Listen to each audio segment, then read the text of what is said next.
Good evening.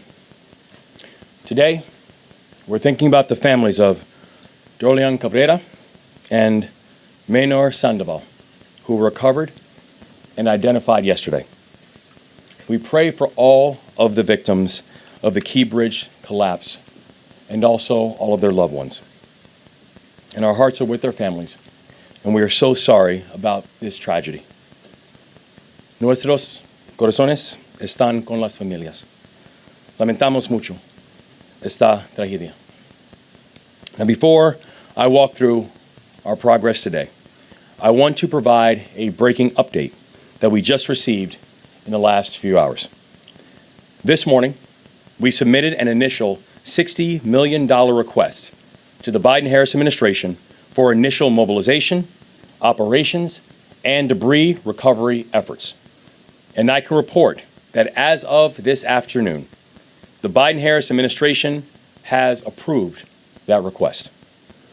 We are deeply grateful to President Biden, to Secretary Buttigieg, to our federal delegation, and all of our federal partners. I was thankful to receive a call just about an hour ago from Secretary Buttigieg, and I'm grateful for the way that the administration has continued to lean in and support us. And I recently had a chance to thank them all personally for the continued work.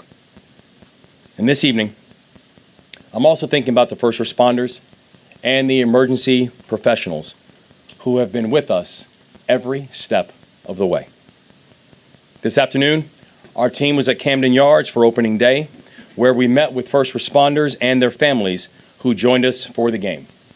And we spoke with 3 members of the Maryland Transportation Authority Police: Sergeant Paul Pastorek, Corporal Jeremy Herbert, and Officer Gary Kurtz. They saved lives this week, and they are true heroes.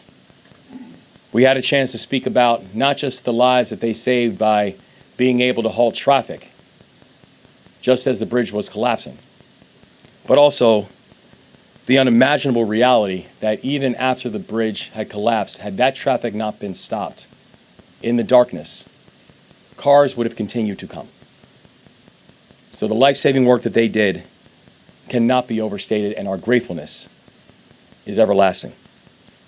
Earlier today, we also visited the R. Adams Cowley Shock Trauma Center. And as you know, one of the survivors of this tragedy was treated there. The folks at Shock Trauma, they are our angels. And I want to thank all of our emergency personnel, to include the United States Coast Guard, the Maryland State Police, the Maryland Transportation Authority and the MDTA Police, Natural Resources Police, Baltimore City Fire, and police departments in Baltimore City, Prince George's County, Anne Arundel County, and also Baltimore County. And I also want to thank people who have been reaching out from all across the country and all across the world. And this evening, I want to give a few special thank yous. One to our members of the General Assembly in Maryland, who, as we're going to the process of wrapping up another legislative session, have just been consistent partners throughout. And I know that any response that we have is going to be a collective one. But also, I want to give a special thanks to all the governors who have contacted me. I've heard from many chief executives, both past and present. I have heard from governors who are both Democrats and Republicans, governors from big states and little states. They've shared their support, and they shared their counsel. And they've reminded me that in this moment, Maryland is not alone. At this point in the recovery, we are moving at full speed on a number of key priorities. And I've issued 4 directives to this team.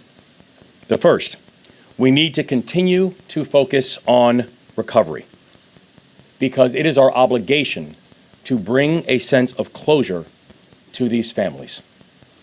The second, we need to clear the channel and open vessel traffic to the port, because the health of the Maryland economy and the national economy depends on it. Third, we need to take care of all the people who have been affected by this crisis. And that means the families, that means the workers, that means the businesses, that means the first responders, that means everybody. And in the military, I know I was taught something. And one of the things we were taught is you always take care of your people. And we are going to make sure that in this moment, we take care of our people. And fourth, we need to rebuild the Francis Scott Key Bridge. Going forward, you can expect regular updates on each of these 4 directives, but I want to be clear. This work will not take hours. This work will not take days. This work will not just take weeks. We have a very long road ahead of us. We understand that, and we're preparing.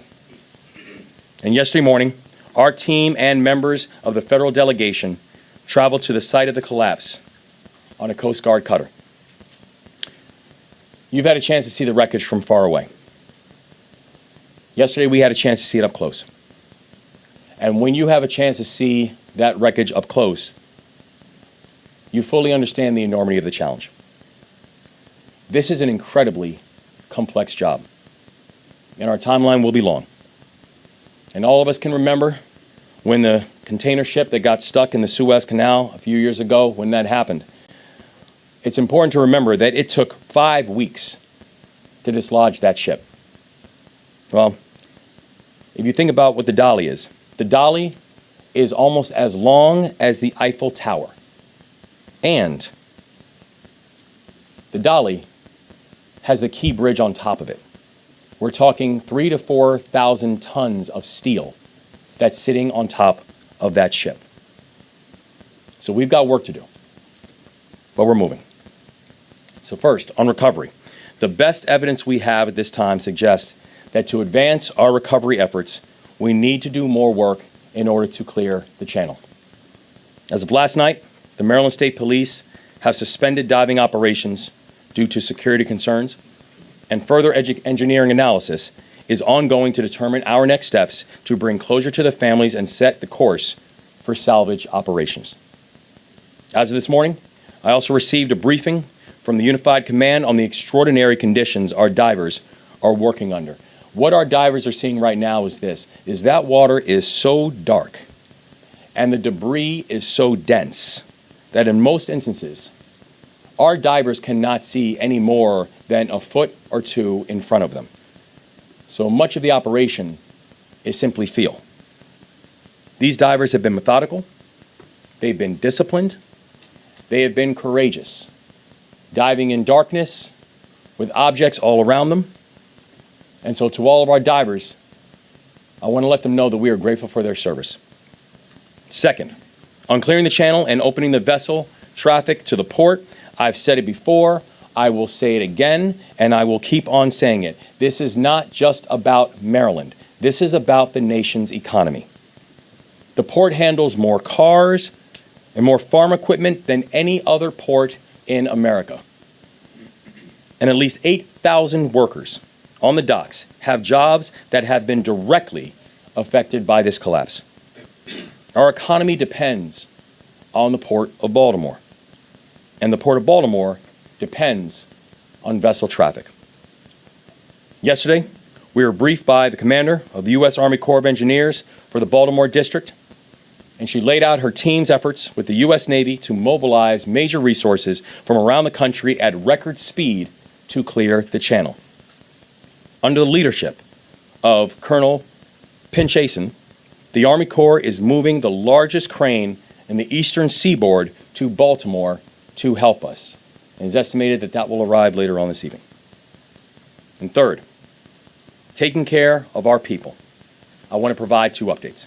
The first, the Maryland Department of Labor now has established a hotline for unemployment insurance for workers affected by the collapse. The number on that hotline is this: 667-930-5989. I will say it one more time. 667-930-5989. I've also appointed an administration liaison to work with the families of the victims in their time of need and letting them know we are going to be here for them and with them. And I want to thank the leaders and organizations that have stepped up in order to help these families as well. Fourth, on rebuilding. We cannot rebuild the bridge until we have cleared the debris. We are working closely with our partners to marshal the funds to move forward on that build so we can be ready when we reach that point of the work. And I want to end by assuring the people of Maryland that this work is moving together at a full clip. And this work is moving forward together. The best minds in the world are here, right now, in Baltimore. They are working on this project in a methodical and a rigorous way, and we are continuing to work with leaders in the community to provide the support to the families and all of those affected. To the people of this state, I say we are going to get through this because we are Maryland tough and we are Baltimore strong. And in this moment, before I hand it off to the U.S. Coast Guard, I want to say we're also here joined by the Maryland State Police, the U.S. Army Corps of Engineers, the Maryland Department of Transportation, Senator Ben Cardin, Senator Chris Van Hollen, Congressman Kwesi Mfume, a representative from the Federal Highway Administration, County Executive Johnny Olszewski, the Mayor of Baltimore City, Brandon Scott. And I'm grateful for all the partnership that they have all shown in this time of need. So now, I will hand it off to the Coast Guard and a briefing by Rear Admiral Gilreath. Admiral. Thank you, Governor. Thank you. Good evening. I'm here representing the Unified Command tonight. My name is Rear Admiral Shannon Gilreath, but the people that you see to my right, they are people that make up that Unified Command. They are some of the key leaders in that Unified Command, and they are making a difference in helping us accomplish our number one priority, which is to reopen the Port of Baltimore. We're going to do that in some steps. Step one of that is we're going to clear the debris from the channel. Step two is we're going to remove the vessel. And step three is remove the rest of the bridge debris from the waterway. And we've got the cranes on their way to help us do that. But before we can actually engage in lifting, we've got to complete the assessment process of the bridge and the pieces of the bridge that are in the water so that we can figure out how to cut the bridge into the right size pieces so that we can actually lift them with the crane. And we are doing those assessments right now with underwater surveys, with engineering teams back in the Unified Command, with our Army Corps of Engineers, with our Navy SUPSALV, with Coast Guard, with all of our partners that you see up here. That is our number one priority, is to reopen the Port of Baltimore as fast as we can and do it safely. And that's what we're committed to do, and that's what we're going to continue to work towards. Governor, thank you for the opportunity to brief this evening. Thanks, Admiral.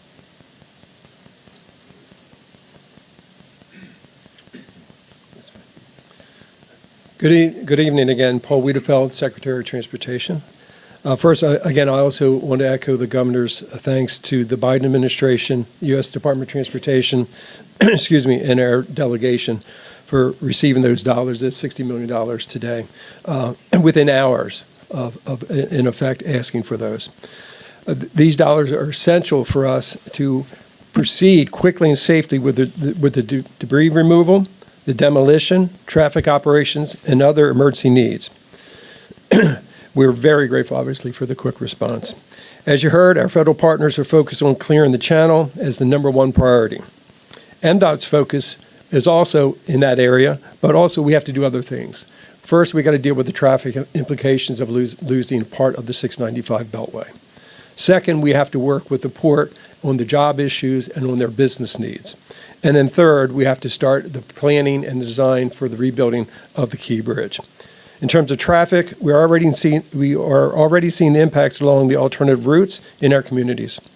Since the collapse, each day about 15,000 additional vehicles are traveling through the Fort McHenry Tunnel, I-95. And about 7,000 additional vehicles are using the Baltimore Harbor Tunnel, I-895.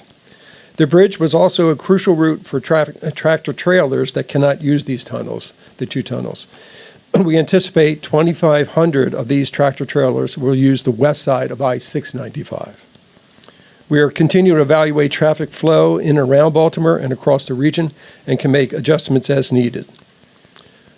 To help the alternative corridors moving, we have deployed additional emergency response vehicles to respond quickly to any motorists in need of assistance and clear crashes.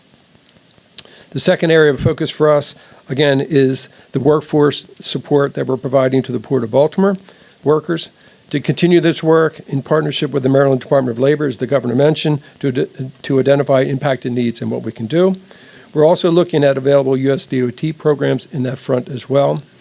We also are looking at what we had achieved during the COVID era when we were helping workers as well. And tomorrow we will hold a stakeholders meeting to address business and labor needs with the port community. The third area that we're focusing on, obviously, is the rebuilding of the bridge. We're working with our partners at USDOT. We've had several meetings today to start that process. That will take a little bit longer as we start the planning design of what that will be, and then we will have an ask for funds in very short order there. In closing, obviously, we understand the enormous impact this is having on families, commuters, and the region as a whole. We ask everyone to be patient as you can be, and we ask them to please travel slowly, give themselves some more time so we don't create other issues, particularly for the work that we're doing out there in our highway system. And I can assure you we're going to work as quickly as we possibly can, but we're also going to work safely. Thank you for your attention.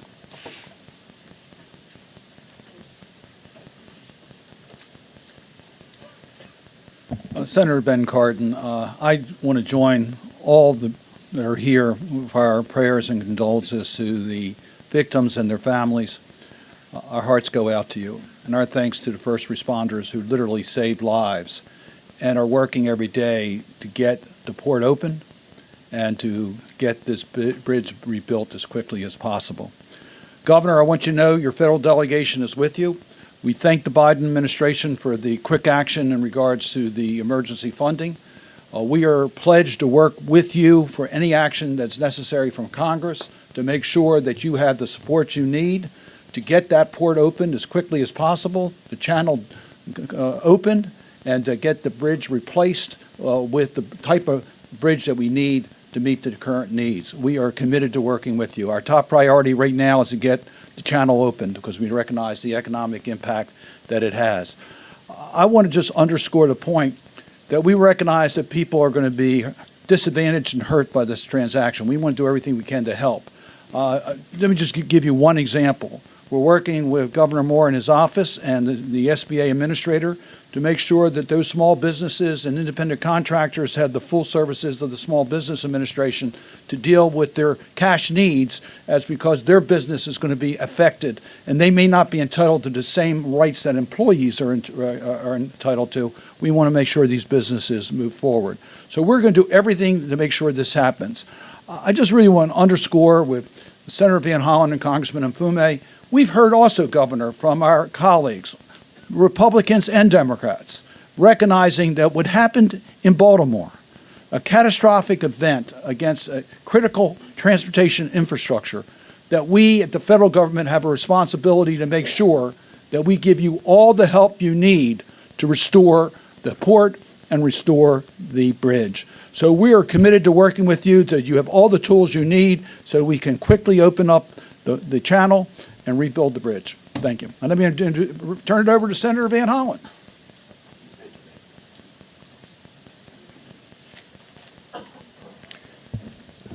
I want to start where the governor did and where Senator Cardin and others have.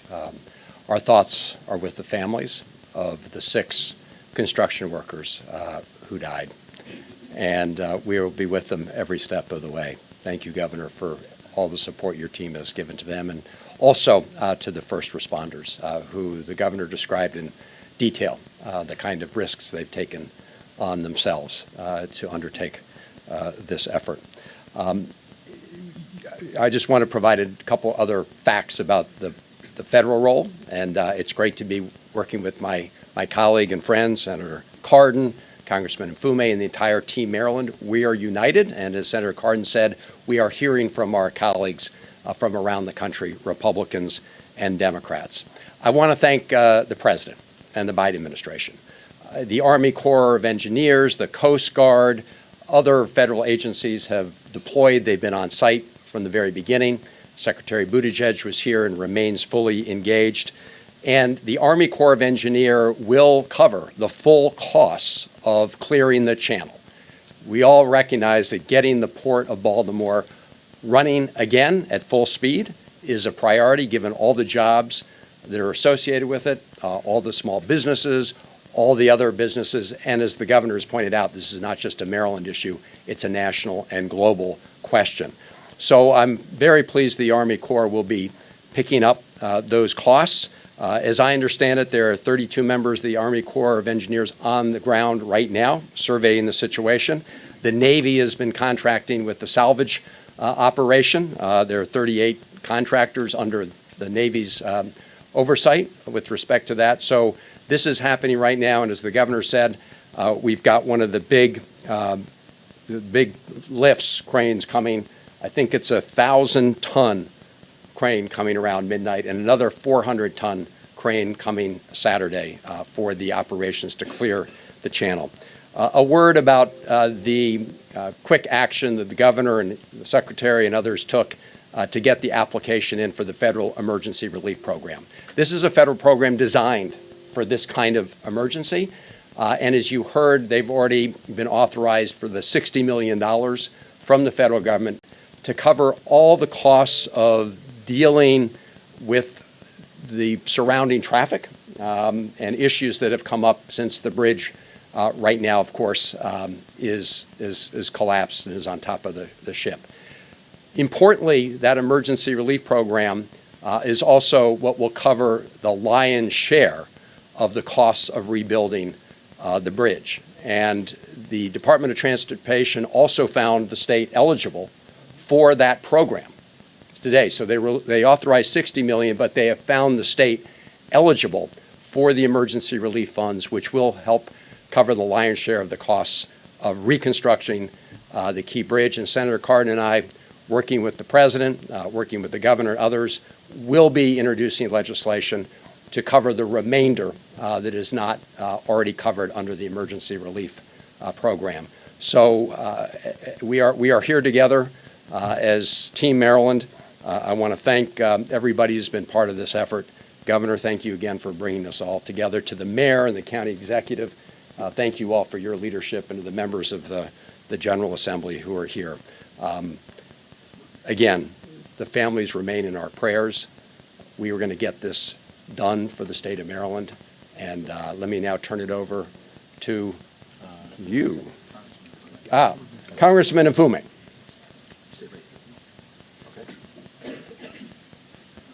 Thank you very much, Chris. Governor, I don't know if it's been said enough, so let me just say it, that the fact that you have made this a very transparent process is important, because people all over the country are getting unfiltered, real facts in real time about what's happening, and I think that helps all of us in the process. I'm Kwesi Mfume. This is my congressional district, and Senator Cardin and Chris Van Hollen, the three of us represent just a part of Team Maryland.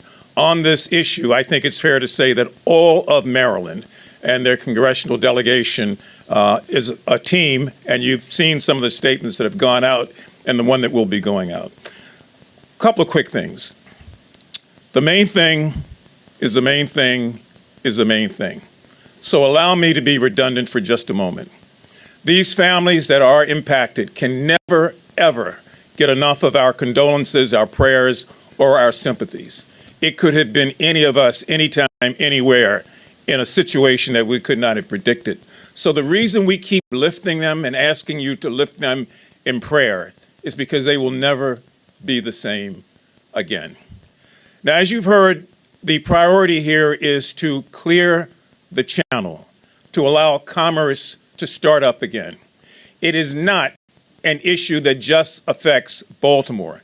It affects supply chains all over the country in every state of the union. And so we are seeking to find a way to bring all assets to bear to make a real difference, to allow that process of commerce to begin again. Are there secondary matters? Yes.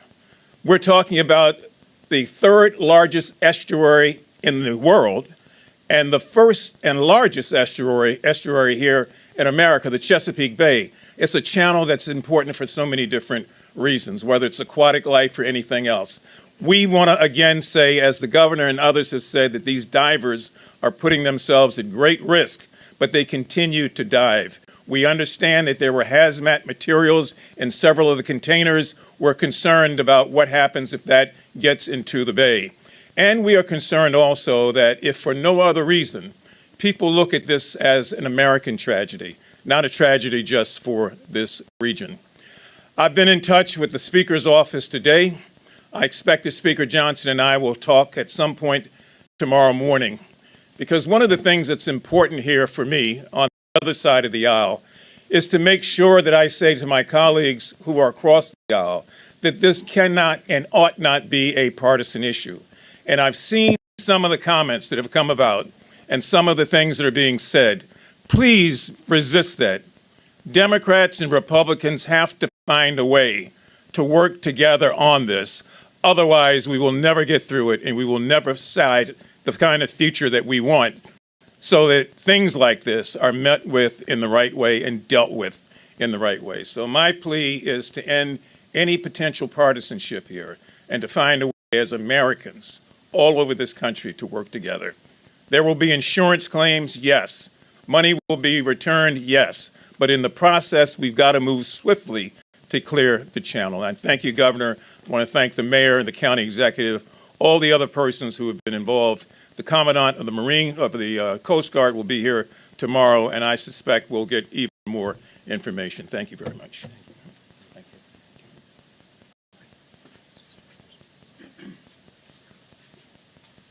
Good evening. My name is Shailen Batts. I'm the Federal Highway Administrator, and on behalf of Secretary Buttigieg at the U.S. Department of Transportation and President Biden, I just want to say, first and foremost, on the infrastructure and side, we'll come to that, but you know, everybody here has begun by talking about people, and I don't think we could have a president who has more empathy when there is loss of life, and I think that has been communicated clearly that for the workers who lost their lives, I think the president has deep and abiding concern, and also for the workers who are being impacted by the closure of the port.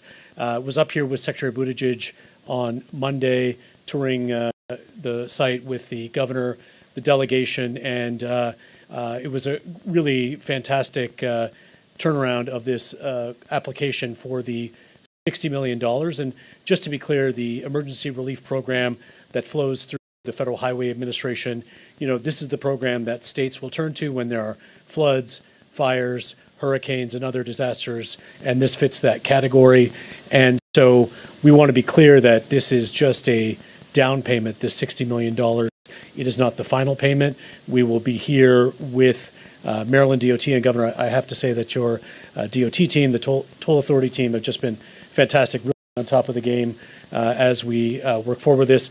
The Corps very focused on getting the channel open, and from a DOT and Federal Highways perspective, we're looking at the longer term prospect of getting that bridge rebuilt, because we know that's also critical to the region. So we'll continue to be a partner, and just want to commend all the great work that's gone on so far. Thank you very much.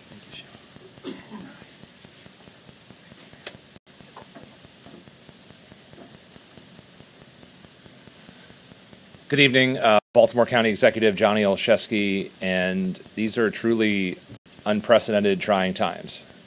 In the midst of dealing with unspeakable tragedy, we're also trying to then also move forward with a road to recovery and resiliency, and to have leadership in this space led by our governor, but to have leadership at all levels stepping forward in this moment is truly heartwarming. I know people are feeling this very deeply in a very personal way, including the families who have lost their loved ones. We know that the majority of those who were impacted and lost in this tragedy were Baltimore County residents. And I want to just assure that in addition to all other resources, Baltimore County will be there to provide everything that we can to those families who have been impacted by this horrific tragedy. I want to thank President Biden, Secretary Buttigieg, and the governor for their prompt and swift action on this application. I think the swift approval speaks volumes just to how serious our partners take the work ahead of us. It is making good on the president's commitment that all federal resources necessary will be marshaled to move forward on clearing the channel and rebuilding the bridge. And as we speak to the family, and I had the opportunity to do that yesterday, as we talk to port workers and impacted businesses, we know that certainty and that clarity is so important. And so to the families affected, you are not just in our prayers. To our dock workers, you are not just in our prayers. We are seeing action in the immediate aftermath of this tragedy. And, you know, I just want to again echo the governor's call to thank our first responders who continue to this day, at this moment, to be out there actively working for and on behalf of our residents. It is a privilege and honor to serve alongside you, Governor, and the incredible representatives who will continue, not just this day, but in the days ahead, to make sure we move forward together. Thank you.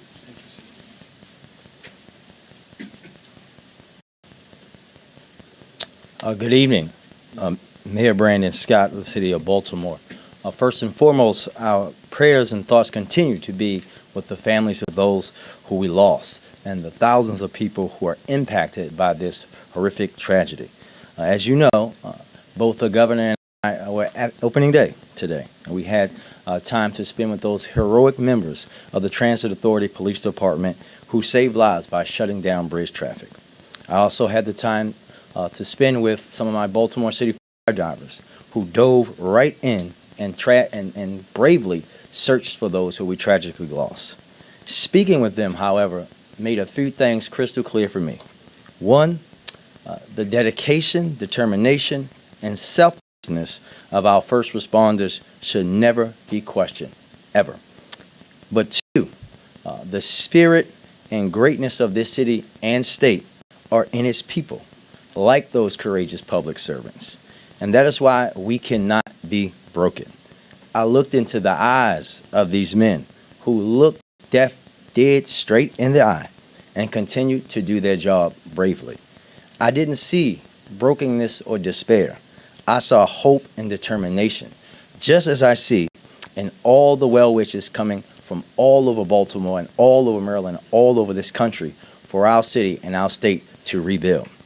Following the recovery of the two victims yesterday, we remain hopeful that in the course of this salvage work, we are able to recover those who remain missing and bring them home to their families. I have directed my administration to work directly with Governor Moore and his fabulous team on any and every effort that must be taken. And Mr. Governor, while we thank our president for moving swiftly, we have to thank you. We know this is a very heavy burden to bear, and you have been leading with courage, with dignity, but also in the right way. So thank you very much. Also, the city is actively working with our partners to help families through this incredible time. The Mayor's Office of Immigrant Affairs has set up a fund through the Civic Fund to provide assistance to those directly impacted and is facilitating connections with local community-based organizations who are providing direct support in case management, crisis support, and mental health to the families. There has been a tremendous amount of outpouring of support, and our team is working alongside our partners at the state and the federal teams, all the nonprofits and businesses and partners to make sure that we are coordinating these efforts to make sure that these families are not overburdened in the toughest time of their lives. We know the value of the Port of Baltimore to our city, the state, and the country. Our residents, everybody depends on it. But our first priority continues to be making sure that we bring these people home. I just want to reiterate all my thanks and gratitude to everybody that has reached out, to everybody who donated food for our first responders, to everybody who just prayed for our city and our state. We appreciate you greatly. We will continue to work together to recover. Thank you. We're going to take questions from the podium. We'll start with the mayor. All right, thank you. WBAL. Governor, the NTSB is reporting a hazmat leak, and the chair herself said she saw the sheen. I know you were out there on the water yesterday. Did you see the sheen, and can you go into detail about mitigation efforts, and just what this means for people, because some people are really concerned about what's going on in the water. Yes, I know of the 4,000 containers that are on the ship. It's been indicated that 56 contain some form of hazardous materials, and when we're talking about hazardous materials, that includes things like lithium batteries, perfumes, etc. We know that as of right now, already deployed, there have been over 2,400 feet of boom, which has been there to be able to contain any of the leaks of pollution. And the thing we can say is that there is no risk to the people, and we ensure that both for the first responders who are operating, but also for the people inside of the area.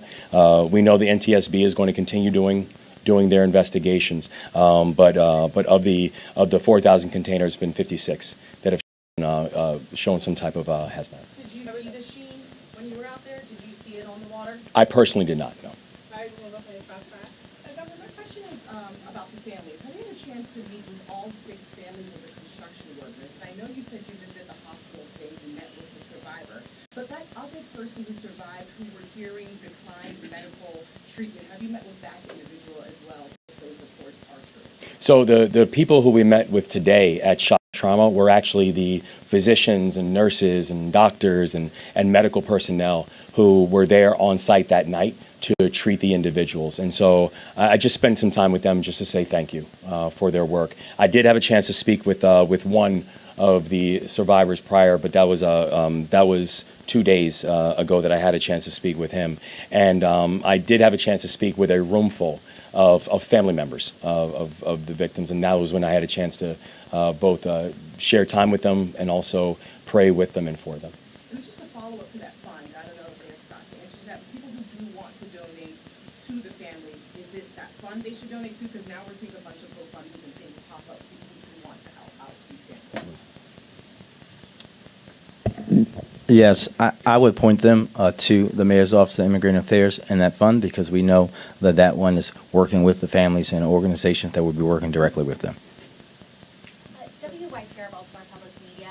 Back to the hazardous materials, there's been sort of some conflicting information, it seems, as to how many, if any, containers with hazards were dropped in the water. Can you have an answer, if there were containers that were dropped in the water with hazards, how many and what is in there? So what we know right now, there are 14 containers that were impacted, and those containers that were impacted contain soap, perfume, and some resin material. So that's what we know. As far as what part of that is still on board the boat, inside parts of those containers, or what part might have gone overboard, I can't tell you those percentages because I don't know those. But we've put in place air monitoring on board the vessel to keep track of any potential threats there, and we haven't had any of those threats from the air come up on our air monitoring. And we've got boom around the vessel to also collect anything that comes off of it. The sheen that I think's been reported, I think has to do with there's a bow thruster on the front of the ship that allows the ship to normally move to port or starboard as it's coming into port, approaching a dock, etc. There's some oil associated with that bow thruster, and we think there were roughly 80 liters of oil in that area. And so we think that's really where the sheen is coming from. But our ability to get directly underneath that is really too dangerous, because that's where those containers are hanging off the side of the ship, as well as the pieces of the bridge that are there. And we're trying to keep our first responders, as the governor and everyone else has set up here, we're trying to keep them as safe as possible. We do not want to make this tragedy for those families worse. Sorry, just impacted. Like what? Impacted is everything from the bridge falling on them and they're potentially cracked open the container, to more serious damage to the container, and they're in different stages of that when you look at it. All right, thanks, sir. Governor, Yes, sir. I have a question about the bridge itself. If there were stronger protective systems around the pier, could the collapse have been avoided? Do we know that yet?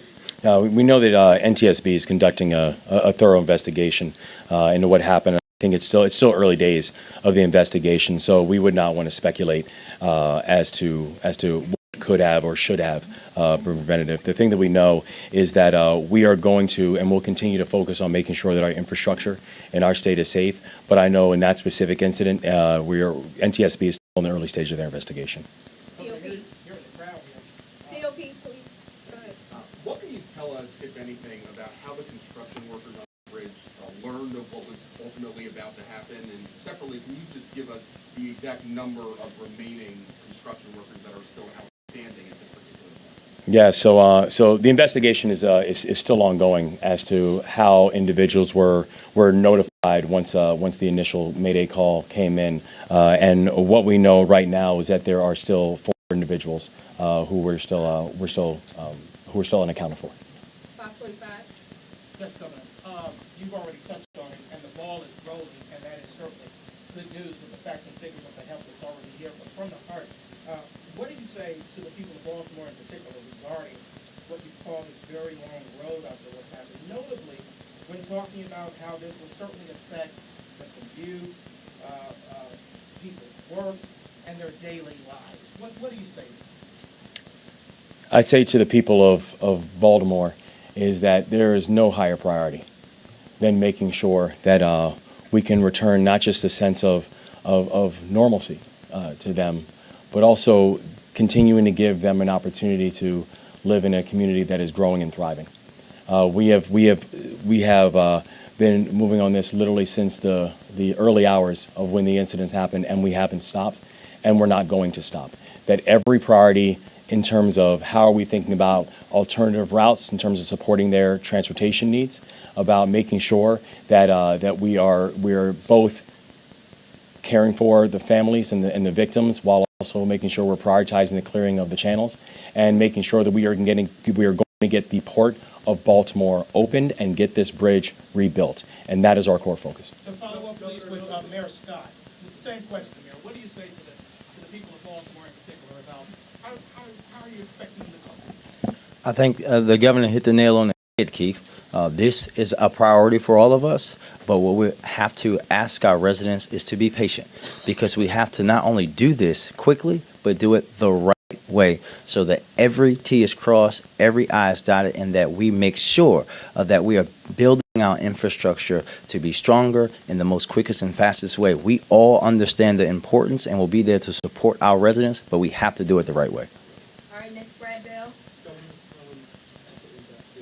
Look, I know you don't want to give a specific time for a very obvious reason, but I did one train, the 17-1000 has arrived, talking about other trains that have missed a lot. I talked to someone today within the industry who described how they're going to cut the bridge into pieces and pick it up and switch the bottom and dive it in and put it in the store for charges. Realistically, how quickly can we get this done? The person is telling me that it could be a matter of weeks. I mean, what's your most optimistic?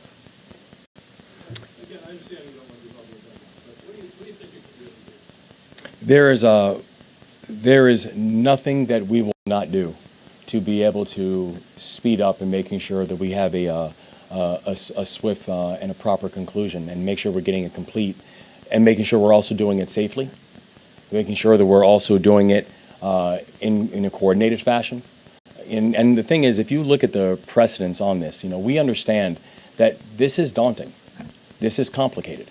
It's complicated because of so many of the variables that have been laid out before. And we mentioned before about the vessel and the container ship in the Suez Canal. Just simply moving that took 5 weeks, just simply to dislodge it, right? And what we saw when we went out there on that Coast Guard cutter, we saw a vessel that was almost the size of the Eiffel Tower. If the Eiffel Tower was laid down, this vessel is almost the size of the Eiffel Tower, and the only difference is that it now has the key bridge laying on top of it. This is remarkably complicated, while this is also having a salvage operation with many, many moving variables. The reality is that at this point, there are far many unknowns than knowns. And so the thing that we can say to everybody in our state is that this is a team that is coordinated. This is a team that is not just working hard, but working around the clock to making sure we get to a proper completion. But we also know this is going to be a long and a complicated process. And we are going to not just need, need people's patience on this, but we want to let them know we are going to get this done. But no ballpark estimate, weeks rather than months, for opening the shipping. This is going to be a long process because it's a very complicated process, but people should rest assured we are going to get this done and they can bet on that. How you doing? Who will be responsible for the rebuild and what will that process look like? So we're going to actually have a collective rebuild. This is going to be a rebuild that will include our federal partners. This is going to be a rebuild that will include the state and our local partners. This is going to be a rebuild that will include the private sector. This is going to be a rebuild that will include our unions. This is going to be a rebuild that will include everybody. Because we understand the complexity of being able to put this up and put it together in the first place. And remember, to the initial construction of the Key Bridge took 5 years. So we know that we are going to move with speed and we're going to move with safety, but it is going to require everybody involved in that process. Are there any particular companies that you're looking into right now? No, it's still too early to go through individual companies. I'm gonna take Telemundo. Yes, Telemundo for the phone. Well, this morning I called with Lisa Hernandez's mother. She told me his son wasn't a U.S. citizen, but he gave his life for this country. What did you talk about this, and why your office, mayor office, and executive office could do for this family? So our heart breaks for these families because these families are living a nightmare. They are receiving information, and that night when this tragedy first happened, they received news that none of us would ever want to receive. And so when we say that we stand with them, and when we stand with them, it's both that we are praying for them, and they have prayer angels all around them, but it's also making sure that they know that this is going to be a larger community that will be there for them. And so it still comes back to the basic humanity of this situation. I remember when I met with many of the family members, the thing they most wanted me to remember is that these were fathers, and they were brothers, and they were cousins, and they were husbands. They were people whose families loved them. And I can tell you, as the son of an immigrant myself, I know my partner in the work, our lieutenant governor, is the first immigrant ever elected to statewide elected office in our state's history. It still comes back to the basic humanity, and our heart breaks for these families. Last question, JP. To the Coast Guard, perhaps, as you think about the families during this salvage process, are you able to identify how many vehicles may be down there encased in the debris at this point tied to the construction crews? I'm going to defer to the state police on that one. They did the diving operation. Based on this morning's briefing, once we ceased diving operations with physical divers, we sent remote vehicles down there with sonar arrays that were able to plot what's actually down there. We know there's at least one vehicle, larger in size, that is completely encapsulated by the structure, the superstructure of the bridge, concrete, rebar, etc. It's going to take some time to get to that, and it's going to take some time to do that carefully and then to shore that up before we can put divers in there to recover that, whatever's in that vehicle. Thank you all. Thank you. Guys, thank you all. Thank you. Thank